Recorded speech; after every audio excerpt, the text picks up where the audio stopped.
Hey everyone, Dr. Jesse here at Superior Physiotherapy and Performance. Today we're going to be going over an exercise to help you control the position of your pelvis, what we call a pelvic tilt.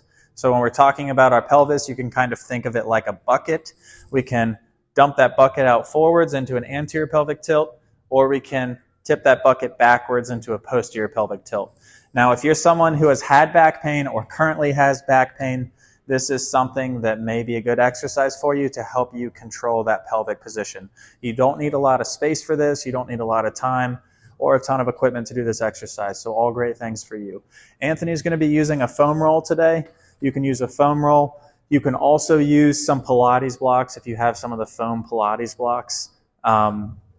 If you are experiencing back pain, like I said, typically you will have a directional preference, meaning it feels better for you to be in a certain position, whether that's bending forward or extending backwards. So if your symptoms flare up and you're having that back pain, it may be beneficial to you to be able to control your pelvic position to kind of relieve some of those symptoms you're experiencing.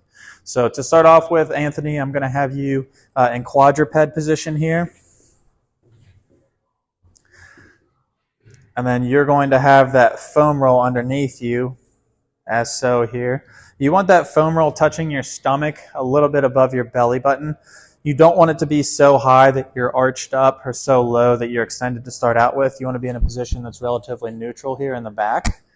And then keeping contact on that foam roll, Anthony, what I'm going to have you do is imagine you're sticking your butt out. So we're going to go into that anterior pelvic tilt. Yep. And when you do this, everyone at home, you don't want to feel like the Pilates block or the foam roll is pushing harder into your stomach when you do this, okay? And then nice and easy, Anthony, we're going to go the opposite direction, like you're tucking your butt underneath you. So that posterior pelvic tilt. This is the harder of the two movements, in my opinion. You're focusing on this, again, keeping contact with that foam roll on your stomach even after you tuck your bottom underneath you.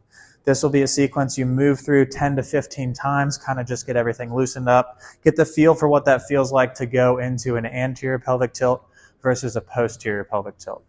All right, good job. Go ahead and hop up, Anthony. Thank you. Like I said, guys, if you're someone who has had back pain before or you're currently experiencing back pain, being able to control your pelvis and its position in space is definitely something that's beneficial. Give this exercise a shot. Like, share, comment, let us know what you think.